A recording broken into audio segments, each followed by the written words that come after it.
Hello दोस्तों, हमारे YouTube channel पर आपका स्वागत है। दोस्तों, आज की वीडियो में हम आपको लेकर चलेंगे नेपाल, वो भी HRTC बस में। जी हाँ दोस्तों, आपने सही सुना। HRTC द्वारा राजधानी शिमला से टनकपुर नेपाल बॉर्डर तक एक सीधी बस चलाई जाती है और आज हम आपको इसी बस रूट का वर्चुअल टूर करवाएंगे। बनबसा और टनकपुर उत्तराखंड के चंपावत ज़िला में नेपाल सीमा पर बसे शहर हैं। 693 किलोमीटर लंबा ये बस रूट HRTC का सबसे लंबा ऐसा रूट है जो कि पूरा साल चलता है। लेह दिल्ली और उदयपुर दिल्ली जैसे रूट्स इससे ज़्यादा लंबे हैं, पर वो साल के कुछ महीने ही चलते हैं, यानी कि सीजनल रूट्स हैं। तो शिमला टनकपुर साल के 365 दिन चलने वाला HRTC का सबसे लंबा रूट है। 18 घंटे लंबे इस सफ़र में हम आपको इस रूट के बारे में कई रोचक बातें भी बताएंगे, जैसे कि ये रूट चलाने की क्या ज़रूरत थी, ये रूट कब चला और इसका परमिट लखनऊ से बनकर क्यों आया था, वगैरह वगैरह। ये बस यात्रा मैंने इसी हफ्ते 4 फरवरी को की थी। हालांकि इससे पहले दिसंबर 2021 में भी मैं टनकपुर और उत्तराखंड के कुछ और शहरों में घूम कर आया था, पर किन्हीं कारणों से वो वीडियो सीरीज़ पब्लिश नहीं हो पाई थी। उस समय इस रूट पर पुरानी स्टार बस जाती थी और उन वीडियोस को शूट किए हुए अभी 1 साल से ऊपर हो गया है। तो हमने सोचा कि एक बार फिर नई BS6 बस से टनकपुर का टूर कराते हैं। तो चलिए शुरू करते हैं ये वीडियो।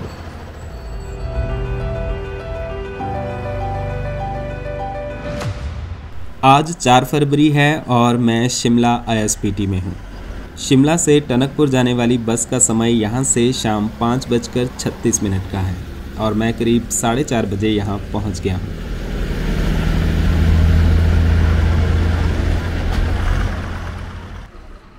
जब मैं यहाँ पहुँचा तो बस अपने काउंटर पर लग ही रही थी।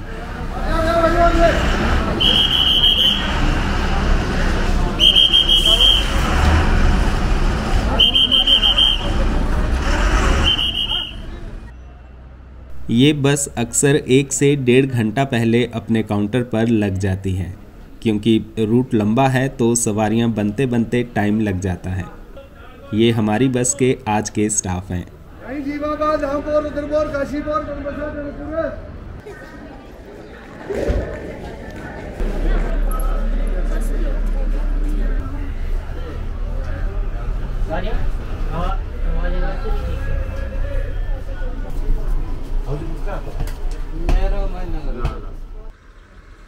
अभी बस के चलने में करीब 1 घंटा बाकी है।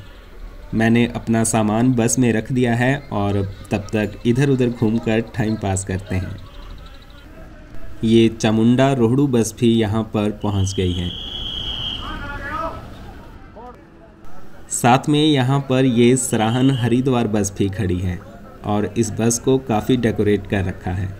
HRTC ड्राइवर्स अपनी परमानेंट गाड़ियों को खूब सजा कर रखते हैं।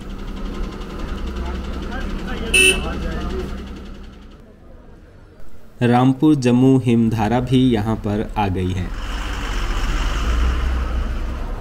चंडीगढ़ में और 5:25 पर शिमला कटरा वोल्वो बस भी यहाँ से निकल गई। शिमला से इसका प्रस्थान समय अब 20 मिनट जल्दी कर दिया गया है।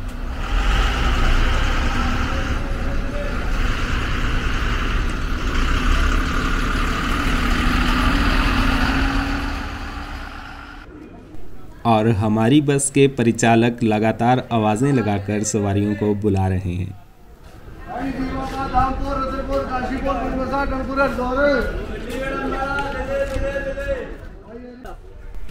हमारी बस में काफ़ी पैसेंजर्स बैठ गए हैं और इनमें से अधिकतर हरिद्वार से आगे जाने वाले ही हैं।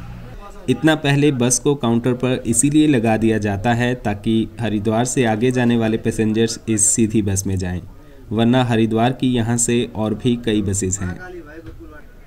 शाम 4:30 से 6:30 बजे के बीच शिमला से हरिद्वार के लिए 5 बसेस निकलती हैं। शिमला से हरिद्वार के बीच कुल 11 HRTC सर्विसेज हैं, जिनका टाइम टेबल आप स्क्रीन पर देख सकते हैं। इसके अलावा UTC और UPSRTC की भी कई बसेस शिमला से हरिद्वार जाती हैं। अब हमारी बस के चलने का समय भी हो गया है और कंडक्टर फाइनल बुकिंग लिस्ट ले आए हैं और ड्राइवर साहब भी बस में बैठ गए।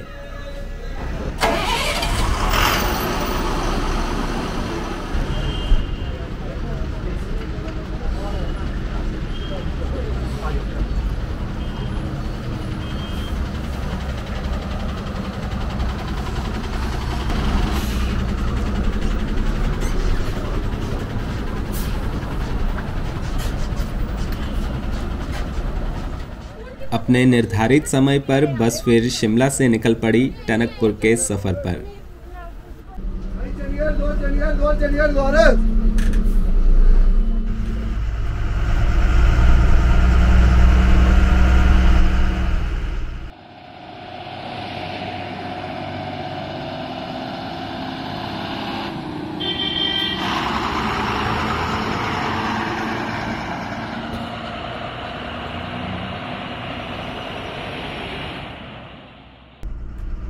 आइए अब जानते हैं इस बस के रूट के बारे में। ये रूट HRTC के शिमला ग्रामीण डिपो द्वारा चलाया जाता है। शिमला से शुरू होकर ये बस सोलन, चंडीगढ़, अंबाला, सहारनपुर, हरिद्वार, नजीबाबाद, नगीना, धामपुर, जसपुर, काशीपुर, रुद्रपुर, सितारगंज, खटीमा और बनबसा होते हुए टनकपुर पहुंचती है। करीब 700 किलोमीटर लंबे इस रूट पर ये बस 18 घंटों का समय लेती है। शिमला से टनकपुर का बस किराया 980 रुपये है।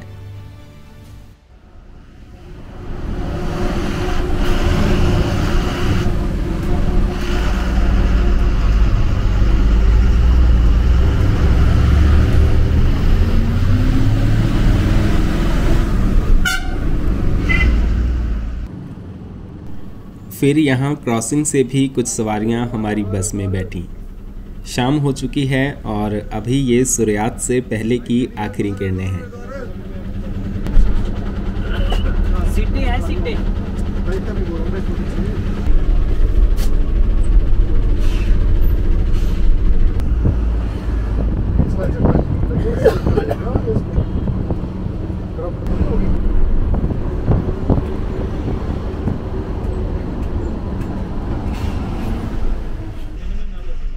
अभी हम पहुंच गए हैं तारा देवी। शिमला ISBT से तारा देवी तक आने में काफ़ी समय लग जाता है क्योंकि ट्रैफिक ही इतना है। अब तारा देवी से आगे बस कुछ रफ्तार पकड़ पाएगी।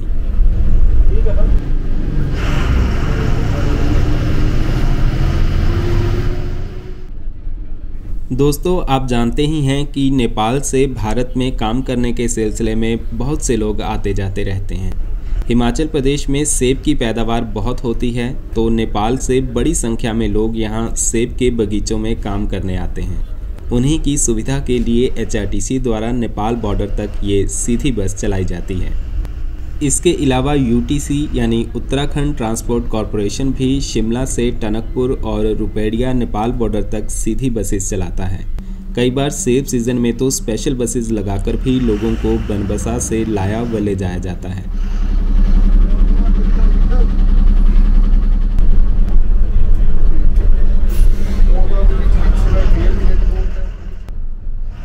अब सनसेट हो गया है और अंधेरा छा गया है। हम अब 4 लेन पर पहुंच गए हैं। सोलन शिमला 4 लेन का काफ़ी काम अभी पेंडिंग है। अगर ये जल्दी पूरा हो जाए तो ट्रैवल टाइम थोड़ा कम हो जाएगा।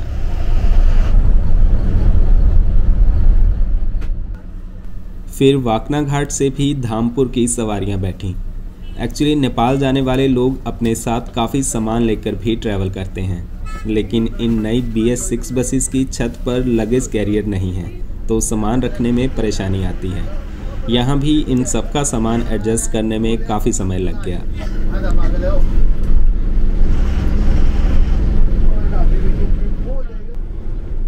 अब इस रूट के इतिहास में थोड़ी बात और करते हैं। टनकपुर के लिए बस सर्विस चलाने की ज़रूरत तब महसूस हुई जब शिमला ज़िला में सेब के बगीचों में काम करने के लिए नेपाल से आने वाले लोगों की संख्या बढ़ी। तब बागवानों ने सरकार के समक्ष टनकपुर तक सीधी बस चलाने की मांग की। साल 1998 में इस रूट पर पहली बार बस सर्विस शुरू की गई थी और आज 25 साल बाद भी ये बस रूट सफलतापूर्वक चल रहा है। जब 1998 में ये बस सेवा शुरू हुई तो उस समय इसका फाइनल परमिट लखनऊ से बनकर आया था, क्योंकि उस समय टनकपुर उत्तर प्रदेश का हिस्सा था और उत्तर प्रदेश की राजधानी है लखनऊ। फिर साल 2000 में जब उत्तराखंड बना तो टनकपुर उत्तराखंड का हिस्सा बना।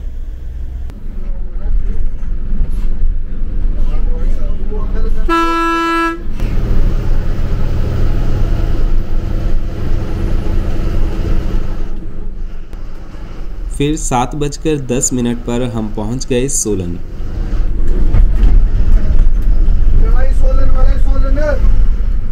सोलन में बस कुछ ही मिनट के लिए रुकी। शिमला से चंडीगढ़ के बीच इस बस का कोई बड़ा ब्रेक नहीं है। बस का चंडीगढ़ में आधे घंटे का स्टॉप है, फिर डिनर ब्रेक और फिर मॉर्निंग टी ब्रेक। इसके अलावा बस कहीं भी ज़्यादा देर नहीं रुकती। फिर जल्दी ही हम सोलन से निकल गए। रात के समय ये पहाड़ी शहर टिमटिमाते हुए बहुत ही सुंदर दिखते हैं।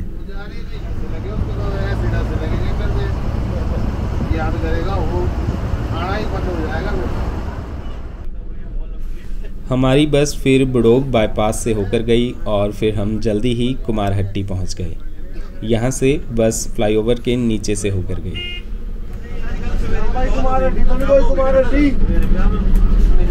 ठंडा नाड़ा हुआ आपके होने तो इधर भी इधर का मौसम ठीक होगा। रात को भी मतलब जाए लगने बहुत बड़ी कम बड़ा घर में लगने लग गया।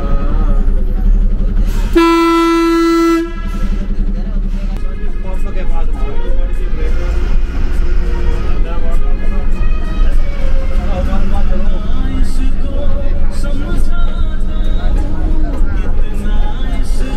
ठीक है जी।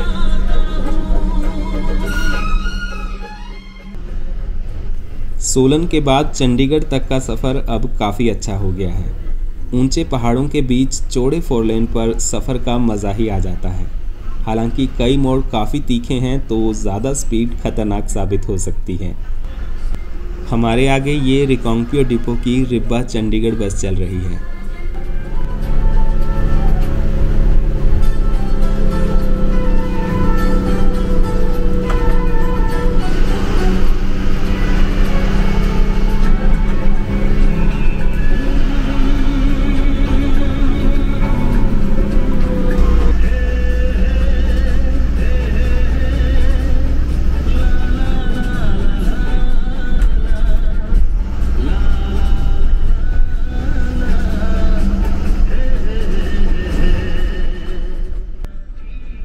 इसके बाद फिर परवाणू में हमारी बस अंदर से होकर गई, क्योंकि इसको यहाँ पर डीजल डलवाना होता है।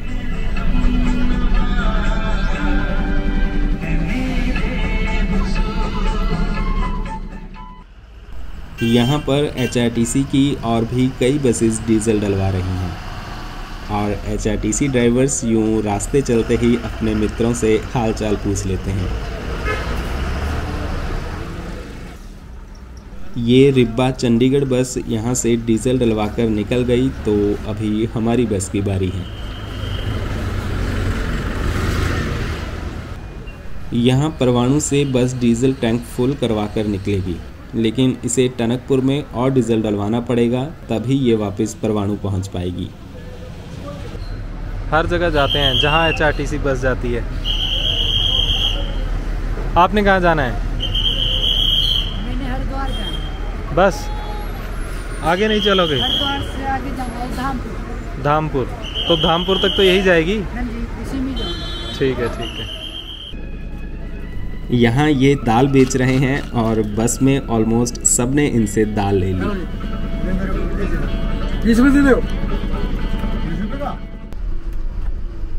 फिर हमारी बस आगे चल पड़ी और ये है परवाणू का बस स्टैंड।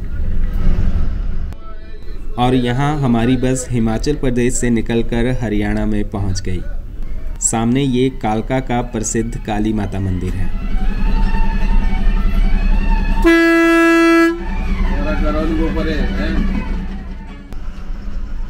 कालका में तो जब भी आओ ट्रैफिक ऐसा ही मिलता है, जिसकी वजह से यहाँ पर काफ़ी टाइम वेस्ट हो जाता है।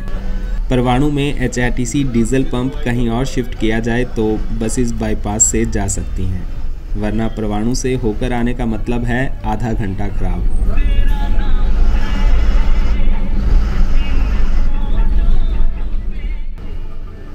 हमारी बस हिमाचल प्रदेश से चलकर हरियाणा, चंडीगढ़, पंजाब, उत्तर प्रदेश व उत्तराखंड राज्यों से होकर गुजरेगी, यानी 5 राज्यों व एक केंद्र शासित प्रदेश को जोड़ते हुए।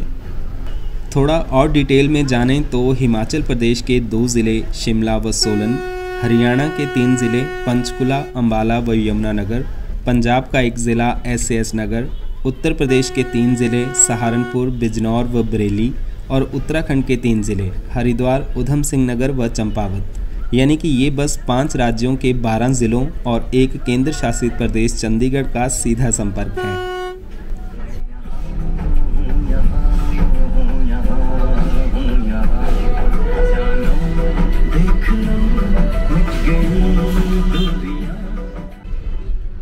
इसके बाद हमारी बस पहुंच गई चंडीगढ़ और यहां पर सेक्टर 17 के बस स्टैंड में जाएगी।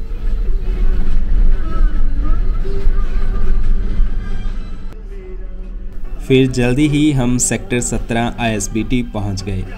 अभी यहां पर बस का आधे घंटे का ब्रेक होगा और करीब 10:15 बजे बस यहां से आगे चलेगी। रिकांगपिओ हरिद्वार और ये चामुंडा हरिद्वार बसेस भी यहां पर खड़ी हैं। हमारी बस तो शिमला से ही ऑलमोस्ट फुल चल रही है और जो सीट्स यहाँ चंडीगढ़ में खाली हुई उतनी सवारियाँ यहाँ से और मिल जाएंगी।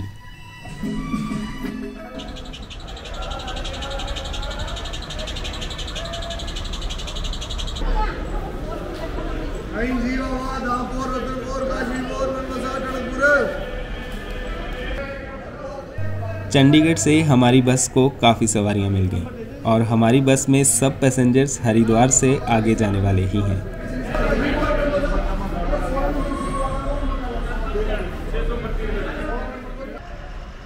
फिर 10:15 बजे बस चंडीगढ़ से आगे चल पड़ी।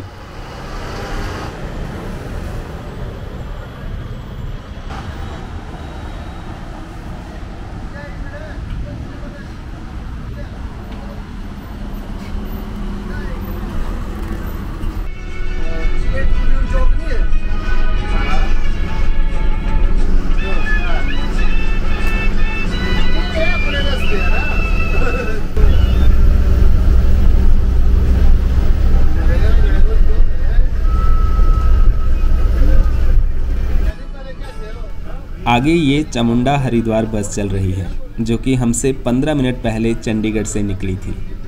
HRTC के कुछ रूट्स ऐसे हैं जिनका टाइम 15-20 साल पहले सेट किया गया था और आज तक अपडेट नहीं हुआ है, जिसकी वजह से इन रूट्स पर चलने वाली बसेस काफ़ी स्लो चलती हैं। ये चामुंडा हरिद्वार रूट भी ऐसा ही एक रूट है। हमारी बस जल्दी ही इससे आगे निकल गई।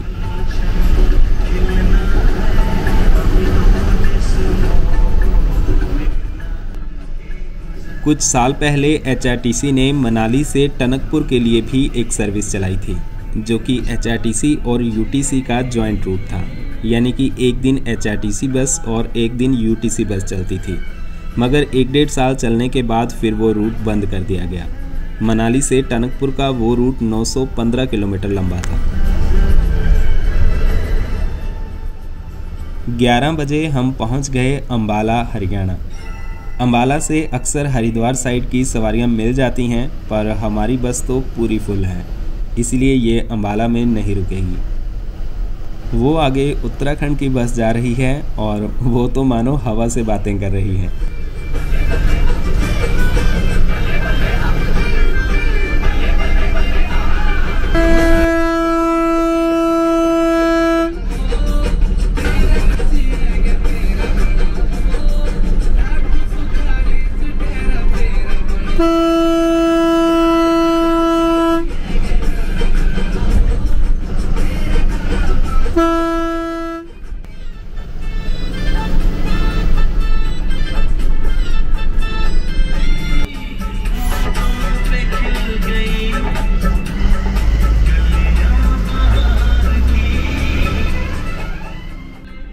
अंबाला कैंट में हमारी बस नहीं रुकी और यहाँ से हम मुड़ गए हरिद्वार की तरफ। आगे ये हरिद्वार चामुंडा बस भी आ गई।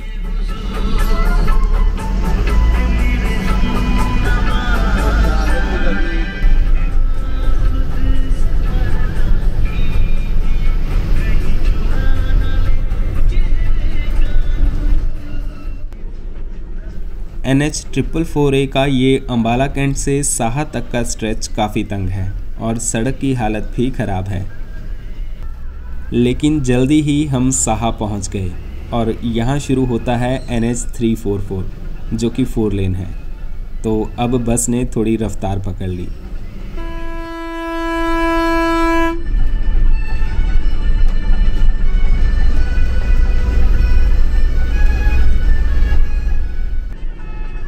आगे ये पठानकोट हरिद्वार बस चल रही है।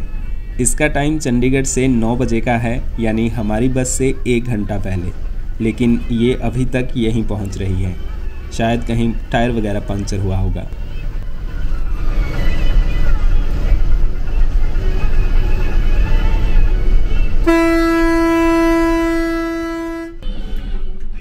थोड़ा आगे चलकर फिर हमारी बस का डिनर स्टॉप आ गया। ऑलमोस्ट 12 बज गए हैं, तो डिनर को वैसे लेट हो गए हैं, पर सफ़र लंबा है तो देर से खाना भी सही है। शिमला से चलकर बस का चंडीगढ़ में एक लंबा ब्रेक था, तो वहाँ थोड़ा रिफ़्रेशमेंट्स ले सकते हैं। फिर अगला स्टॉप यहाँ ढाबे पर है।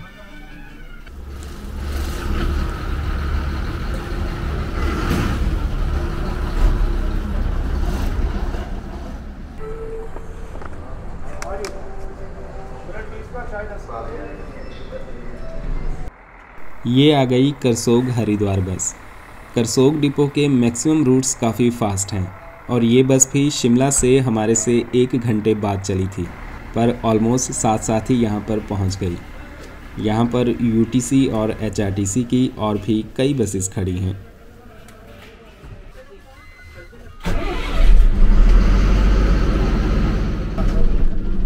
करीब 20-25 मिनट यहाँ रुकने के बाद बस आगे चल पड़ी।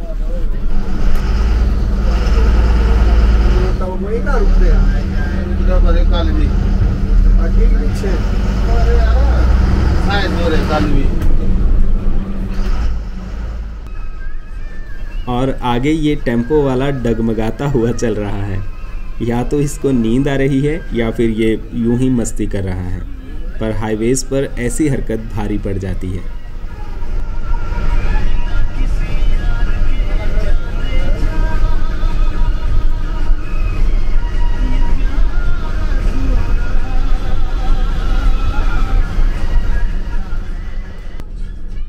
थोड़ा और आगे चले तो यहाँ पर धुंध छा रखी है, जिसकी वजह से विंडशील्ड पर मॉइस्चर जम रहा था। उसके लिए ड्राइवर साहब ने एक शैम्पू रखा है, जिसे किसी कपड़े या फिर अखबार पर लगाकर थोड़ा सा पानी डालकर विंडशील्ड पर लगा दिया। इससे शीशे पर मॉइस्चर नहीं जमता, चाहे कितनी ही धुंध क्यों ना हो। अक्सर ड्राइवर्स धुंध में ऐसा करते हैं, जो कि काफ़ी सही रहता है।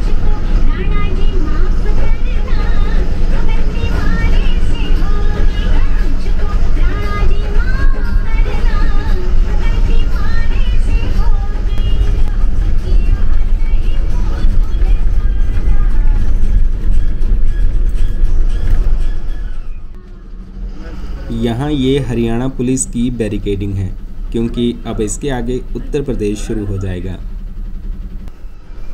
ये पुल यमुना नदी पर बना है और इसे पार करके हम उत्तर प्रदेश के सहारनपुर ज़िला में पहुँच जाएंगे।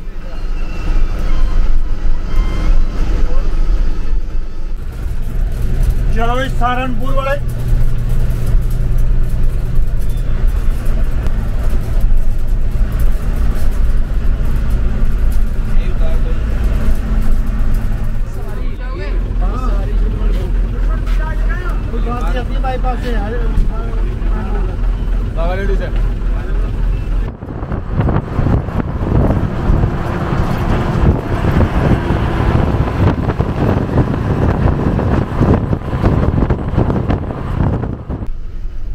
हमारी बस जगाधरी, यमुनानगर और छुटमलपुर हर जगह बाईपास से होकर गई।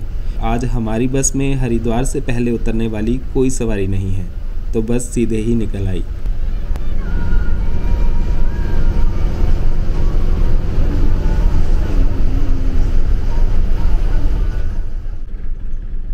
ये शिमला टनकपुर बस रुड़की से होकर भी नहीं जाती। अभी यहाँ भगवानपुर से बस अंदर अंदर से होकर जाएगी।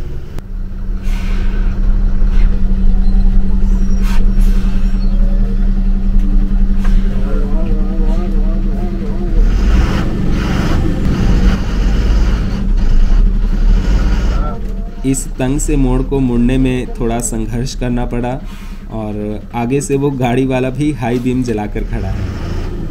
फिर ड्राइवर से उसको डांट भी पड़ी। देखियो ना, लाइटों को बंद करियो है ना, जला के रख इनको अपनी लगनियों को। ये रास्ता थोड़ा तंग है पर रुड़की की बजाय काफ़ी शॉर्ट है। ऊपर से धुंध में चलना भी अपने आप में एक चुनौती है।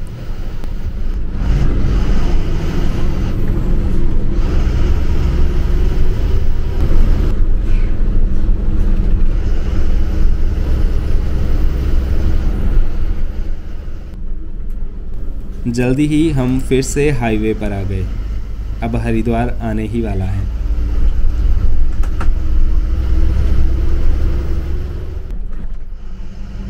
अब हम पहुंच गए हैं कुंभ नगरी हरिद्वार। यहाँ हरिद्वार में हमारी बस के ड्राइवर और कंडक्टर दोनों चेंज हो जाएंगे। इस शिमला टनकपुर रूट को चलाने में 2 बसेस, 4 ड्राइवर्स और 4 कंडक्टर्स लगते हैं। एक ड्राइवर कंडक्टर बस को शिमला से हरिद्वार तक लाते हैं, फिर हरिद्वार से वो अगले दिन बस टनकपुर तक लेकर जाएंगे। फिर next day Tanakpur to Haridwar and उससे अगले दिन हरिद्वार से शिमला। मतलब शिमला से निकले ड्राइवर और कंडक्टर 5वें दिन वापस शिमला पहुंचते हैं।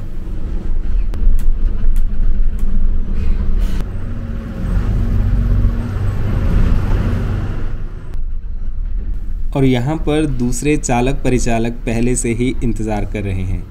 ये स्टाफ पिछले कल बस को शिमला से हरिद्वार लेकर आए थे और आज जाएंगे टनकपुर। टनकपुर में पहले से एक और ड्राइवर कंडक्टर की जोड़ी होगी जो कि बस को टनकपुर से हरिद्वार तक लेकर आएंगे।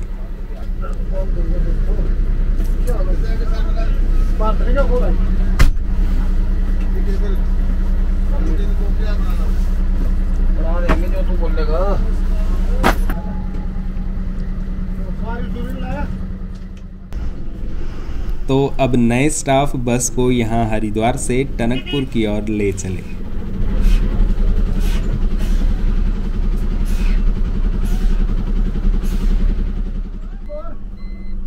3 बजे हमारी बस पहुंच गई हरिद्वार बस अड्डे में।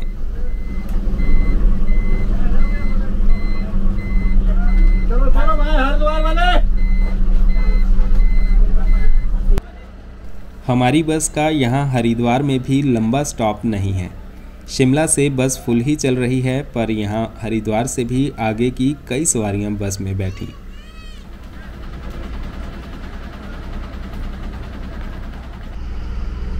जल्दी ही फिर बस यहाँ से निकल गई।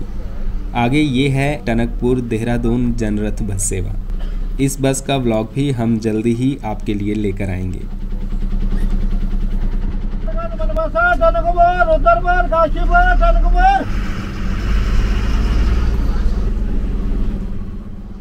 हरिद्वार में आज काफ़ी भीड़ है और लोग गंगा स्नान करने के लिए हर की पौड़ी की तरफ जा रहे हैं।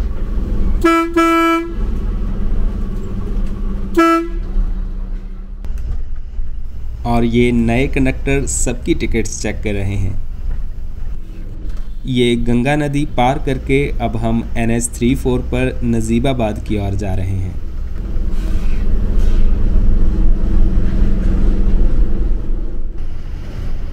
इस हाईवे को 4 लेन बनाने का काम चल रहा है और बीच के कई स्ट्रेच बन भी गए हैं।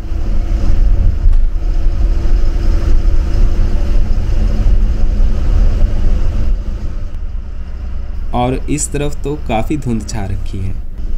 वैसे कैमरा में तो धुंध कम ही दिखाई देती है, पर यहाँ बीच बीच में एकदम घनी धुंध आ जाती है और विजिबिलिटी ना के बराबर। ऐसे में बहुत सतर्क होकर चलना पड़ रहा है।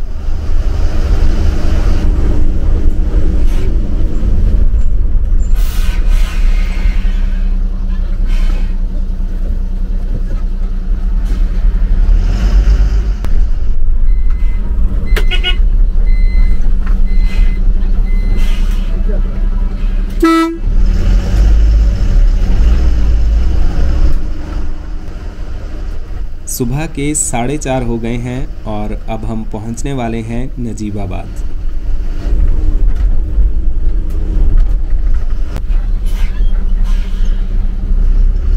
चलो भाई चलो नजीबाबाद वाली है।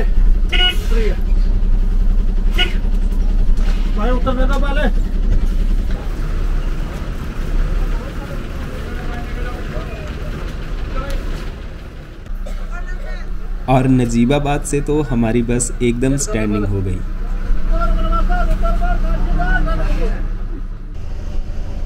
ये सीधा रास्ता आगे कोटद्वार की तरफ जाता है और हमें मुड़ना है राइट में धामपुर की तरफ।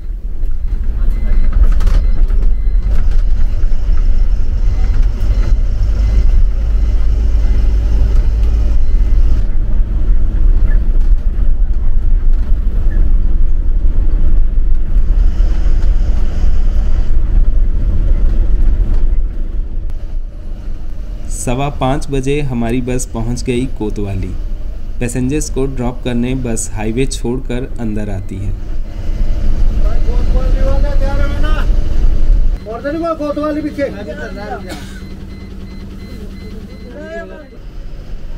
नजीबाबाद से ज़्यादातर सवारियां अकबराबाद और कोतवाली की ही थी, तो वो सब अब उतर गए हैं। इसके बाद हम पहुंचे नगीना। यहाँ भी हमारी बस से उतरने वाले काफ़ी पैसेंजर्स थे।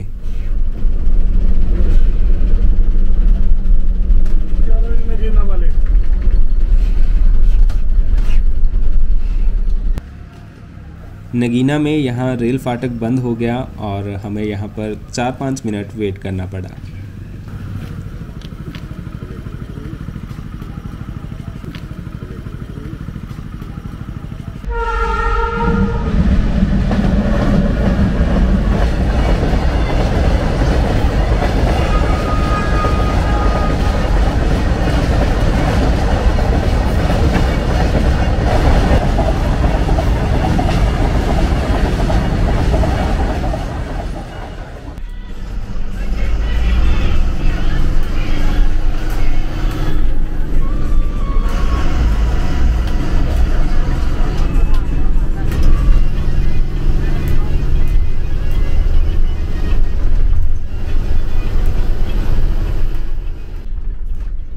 फिर 5:45 बजे हमारी बस पहुंच गई धामपुर। अभी हम यूपी के बिजनौर ज़िले में चल रहे हैं और धामपुर यहाँ का एक बड़ा शहर है।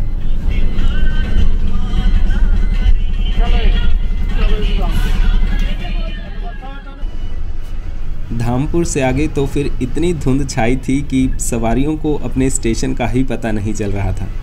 बस भी काफ़ी धीरे धीरे से निकल पा रही थी।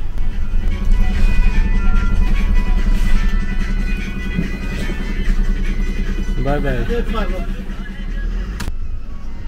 अफजलगढ़ से आगे फिर हल्का उजाला होना शुरू हो गया और अब हम उत्तराखंड के उधम सिंह नगर ज़िला में पहुंच गए हैं और हम मुड़ गए जसपुर की तरफ।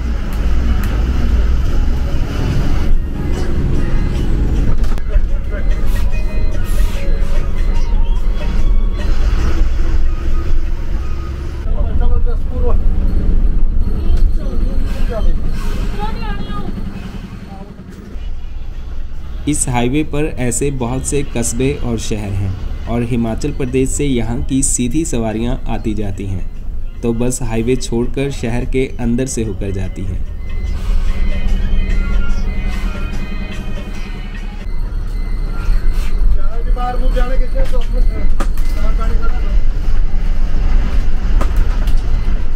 और जसपुर से थोड़ा ही आगे बस रुक गई एक ढाबे पर। यहाँ पर भी हमारी बस का ज़्यादा लंबा ब्रेक नहीं है और कंडक्टर साहब ने बोला कि सिर्फ 10 मिनट ही रुकेंगे। शिमला से चली हमारी बस का 30-45 मिनट का ब्रेक चंडीगढ़ में था और उसके बाद जगाधरी के पास डिनर ब्रेक करीब 20 मिनट का। उसके आगे तो हमारी बस कहीं रुकी ही नहीं। सुबह का वक्त है तो फ्रेशन अप होने के लिए आधा घंटा तो रुकना चाहिए, पर सच कहूँ तो इस ढाबे पर टॉयलेट्स इतने गंदे थे कि वहाँ पर 1 मिनट नहीं रुक सकते, तो यहाँ पर ज़्यादा देर रुकने का वैसे ही कोई फ़ायदा नहीं है।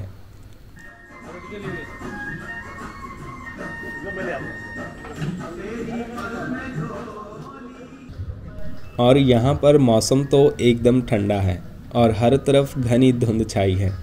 अभी वक्त सुबह के 7 बज रहे हैं और टनकपुर अभी करीब 160 किलोमीटर दूर है और इसमें 4 घंटे और लगेंगे।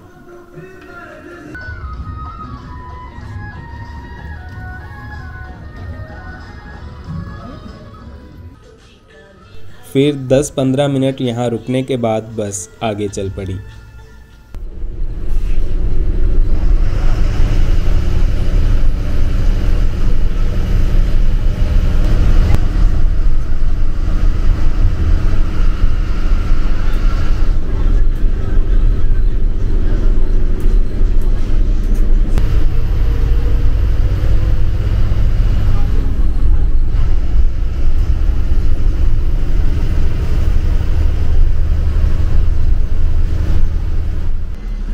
चलो काशीपुर ना जाए कोई और।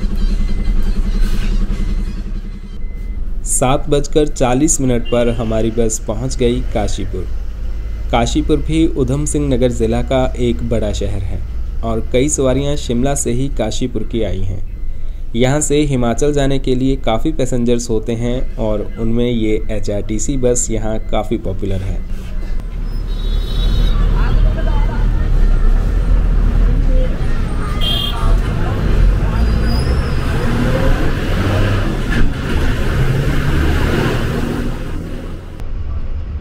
यहाँ पर धुंध इतनी है कि पता ही नहीं चल रहा कि कौन सा रास्ता कहाँ से कट रहा है।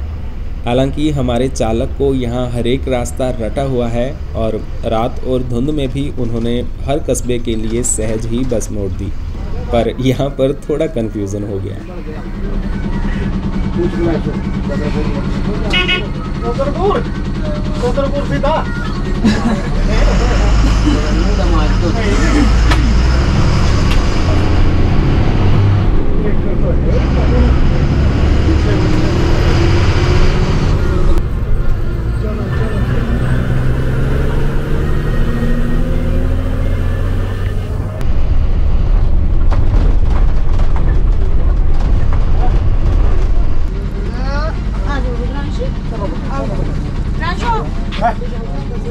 हाँ बस अड्डे को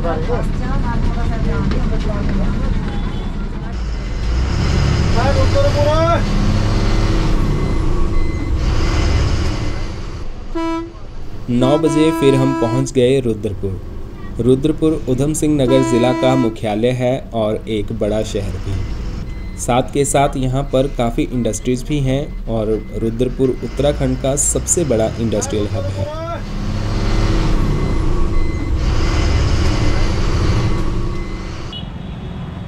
ये सामने रुद्रपुर का बस स्टैंड है, लेकिन हमारी बस यहाँ बाहर ही रुक गई।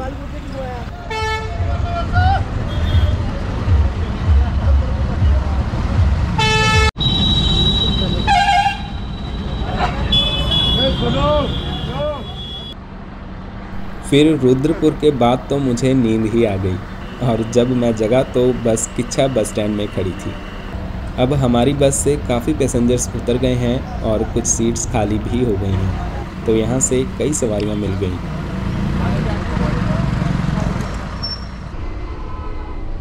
साढ़े 9 बजे हमारी बस किच्छा बस स्टैंड से निकल गई। बाहर तो इतनी ठंड है कि हाथ बाहर निकालना भी मुश्किल है। ये नई BS6 बसेस का अभी इतना फ़ायदा है कि खिड़कियाँ बंद होने पर अंदर बिल्कुल हवा नहीं आती। रात भर बस भी भरी हुई थी तो ठंड का ज़रा भी एहसास नहीं हुआ।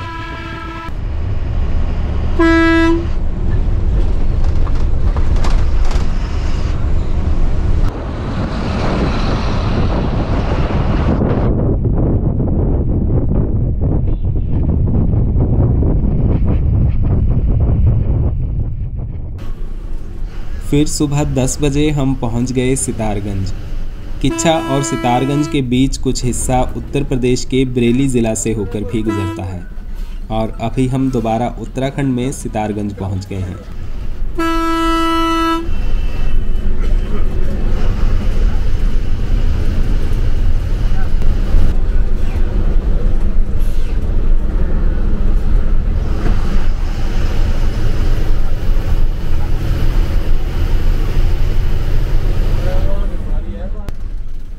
रुद्रपुर से टनकपुर तक हमारा सफ़र NH09 पर चल रहा है। सितारगंज तक तो रोड 4 लेन था, पर अब इसके आगे डबल लेन है। सितारगंज के बाद फिर हम पहुंचे पवित्र नगरी नानकमत्ता साहिब। नानकमत्ता में श्री गुरु नानक देव जी को समर्पित एक प्रसिद्ध गुरुद्वारा है। कई सिख श्रद्धालु यहाँ पंजाब से माथा टेकने भी आते हैं। इसके अलावा उधम सिंह नगर ज़िले में भी सिखों की बड़ी आबादी रहती है। ये ऐतिहासिक गुरुद्वारा इस शहर का मुख्य केंद्र है और श्री गुरु नानक देव जी अपनी तीसरी उदासी के दौरान यहाँ पर आए थे। गुरुद्वारा साहिब में एक पीपल का पेड़ है और कहा जाता है कि इसी स्थान पर गुरु जी लोगों को उपदेश दिया करते थे। वो पीपल का पेड़ आज भी यहाँ पर मौजूद है।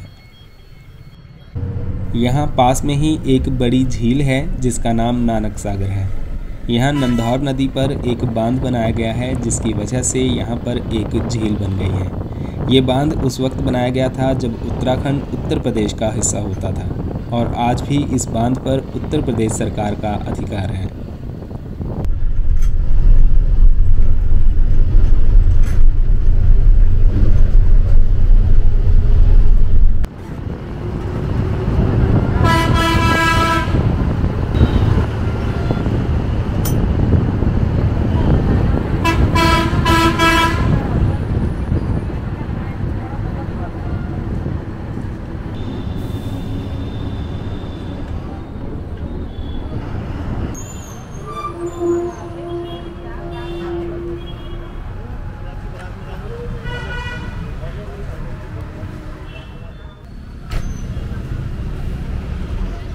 फिर 10:30 बजे हम पहुंच गए खटीमा।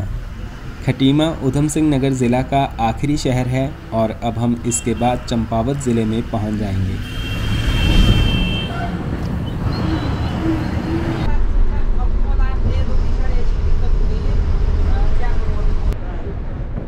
अब यहाँ खटीमा के बाद धुंध थोड़ी कम हुई और विजिबिलिटी भी ठीक हुई, वरना हरिद्वार से आगे तो सब काफ़ी मुश्किल था।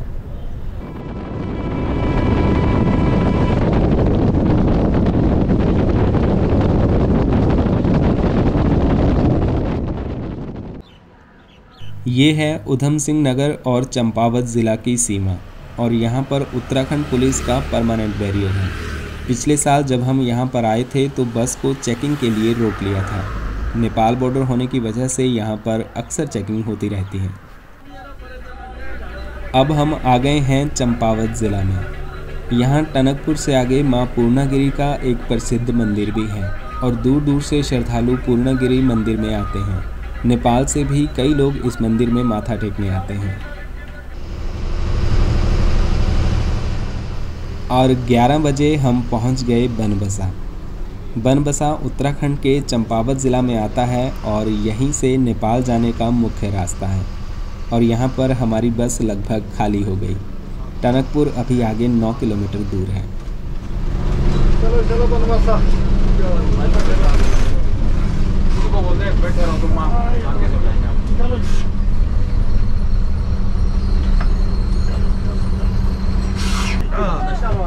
बनबसा है वीडियो।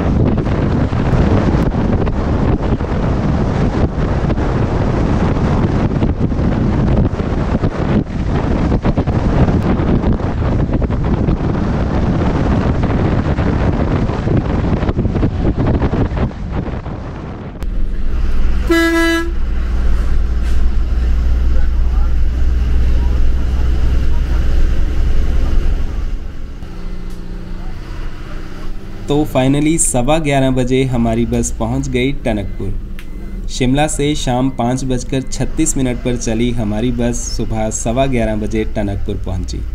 693 किलोमीटर लंबे इस सफ़र में बस को 17.5 घंटे लग गए। अभी ये रोड काफ़ी सही हो गया है, वरना जब 1998 में ये रूट चला था तो हरिद्वार से आगे रोड बिल्कुल सिंगल लेन होता था, तो उस वक्त करीब 1:30 बजे बस यहाँ पहुँच पाती थी। ये है टनकपुर का बस स्टैंड। बस यहाँ पैसेंजर्स ड्रॉप करके अब यूटीसी की वर्कशॉप में जाकर पार्क होगी। वहाँ पर 2 स्टाफ मेंबर्स और होंगे और वो इस बस को लेकर वापस हरिद्वार तक जाएंगे। बस का टनकपुर से शिमला के लिए चलने का समय शाम 3:30 बजे का है और बनबसा से ये बस शाम 5 बजे निकलती है।